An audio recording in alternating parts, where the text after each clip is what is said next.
नमस्कार सर्वांना। तर चला, आज जात आहे मी दांड्या खेळायला आणि आज आहे ग्रीन कलर, तर मी ग्रीनच वेअर केला आहे। तर तुम्ही हा ब्लॉग कंटिन्यू करा। चला, मी दाखवते तुम्हाला दांडिया आणि सुंदर देवीचं मंदिर।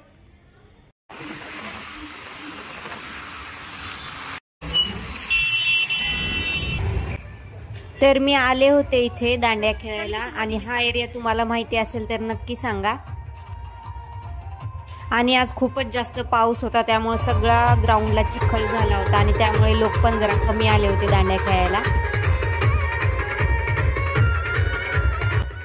आणि इथे हे देवीचं मंदिर होतं, खूप छान असा देखावा केला होता आणि हे बघा किती सुंदर दिसतंय सगळं।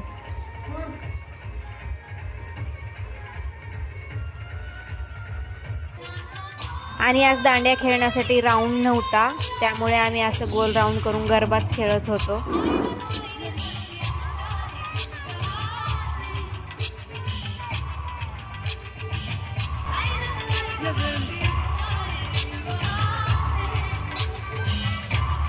आणि तुम्हाला जर माहित असेल हा एरिया कोणता आहे तो नक्की कमेंट करून सांगा।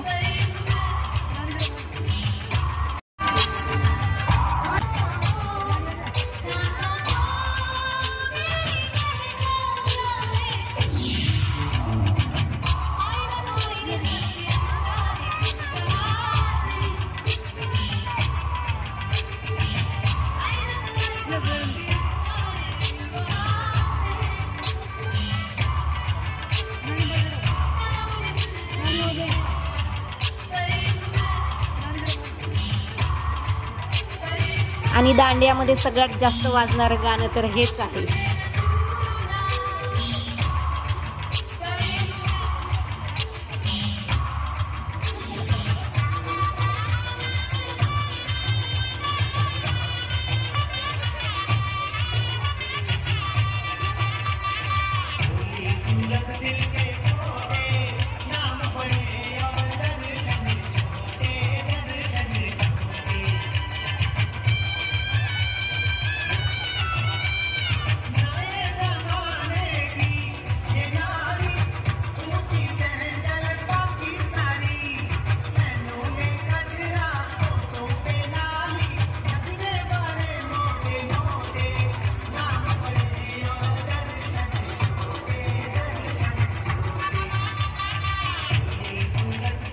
इथे गरबा दांडियाचे सॉंगच वाजत नव्हते जास्त करून, नुसते डान्स करायचे सॉंग लागत होते।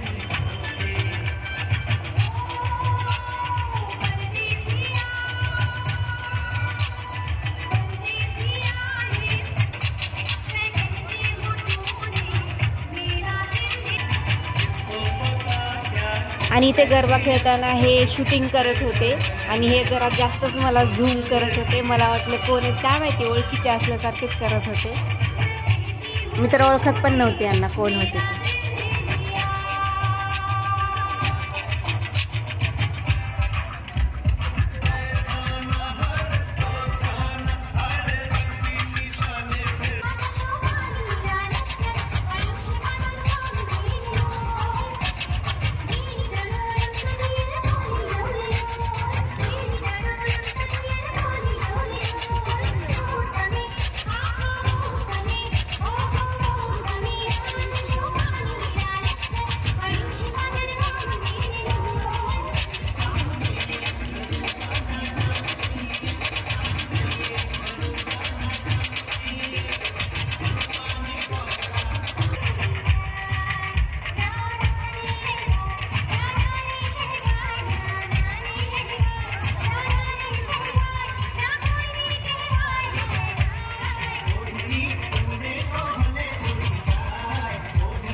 आणि मला सणांमध्ये नवरात्रीचा सण जास्त आवडतो, कारण दांडिया गरबा खेळायला भेटतो आणि एक एन्जॉयमेंट होतं, म्हणून ही गोष्ट मला जास्त आवडते।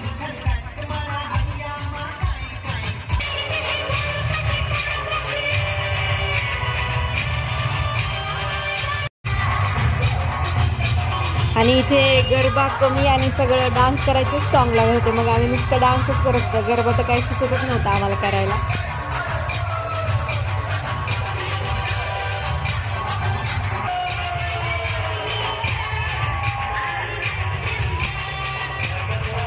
हे सॉन्ग परफेक्ट सूट झालं होतं या वातावरणाला. ढगाला लागली कळ, पाणी थम थम गळ.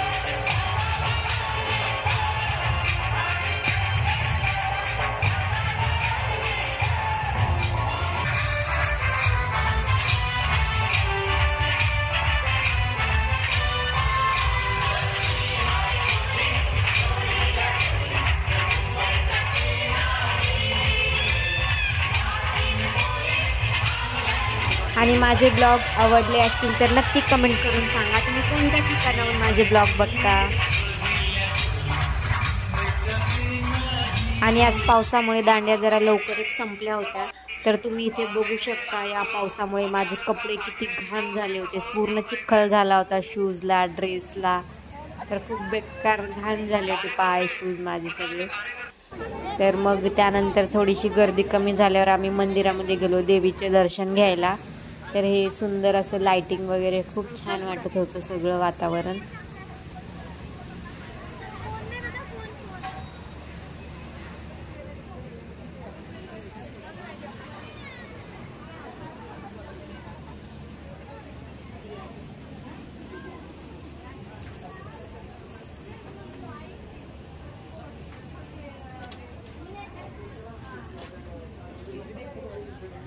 आणि इथे देवी समोर एक एक जण उभं राहून असे फोटो काढत होते, त्यामुळे खूप वेळ लागत होता दर्शन घ्यायला देवीचे. तरी पण मी खूप वेट केला आणि देवीचे दर्शन पण घेतले, फोटोज पण काढले आणि व्हिडिओ पण बनवला.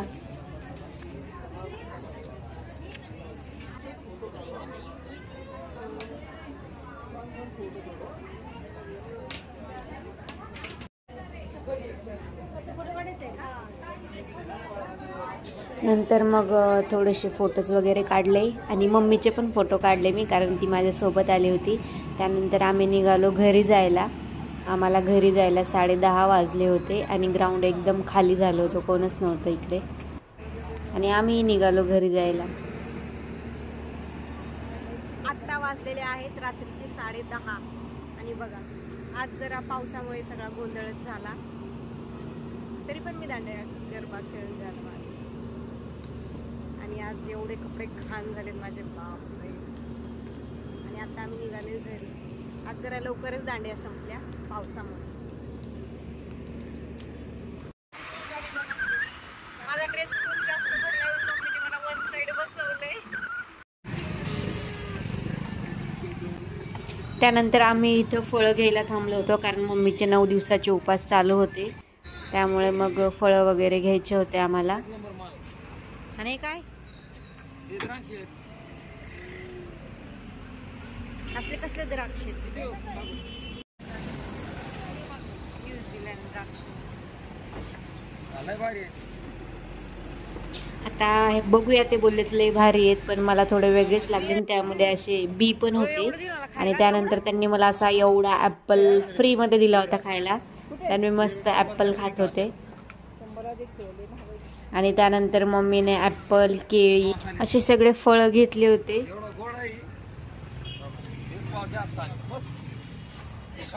हे फळ कोणतं होतं मला याचं नावच नाही माहिती, तुम्हाला माहिती असेल तर नक्की सांगा. तर मग आम्ही निघालो होतो घरी जायला एवढी सगळी फळं घेऊन. आणि जरा जास्तच अंधार आणि लेट झाला होता आम्हाला घरी जायला. आणि आमच्या इथे सोसायटीमध्ये एक बेबी वेलकम होतं, त्यामुळे असं रांगोळी, फुलं वगैरे टाकलेली होती सगळी. आल्या आल्या आधी मला हे काम लागलं सगळं स्वच्छ करायचं. जवळजवळ मला याला अर्धा पाऊण तास लागलं सगळं स्वच्छ करायला. आत्ता वाजलेले आहेत रात्रीचे 11 आणि मी फ्रेश वगैरे झालेली आहे. तर उद्या सकाळी मला 7ला ऑफिसला जायचं असतं आणि एवढं लेट झोपून सकाळी लवकर उठून ऑफिसला पण जायचं, एवढं टॅलेंट आहे माझ्यामध्ये. तर चला भेटूया नेक्स्ट ब्लॉगमध्ये. कसा वाटला ब्लॉग नक्की कमेंट करून सांगा. बाय. आणि चॅनलला सबस्क्राईब करून घ्या.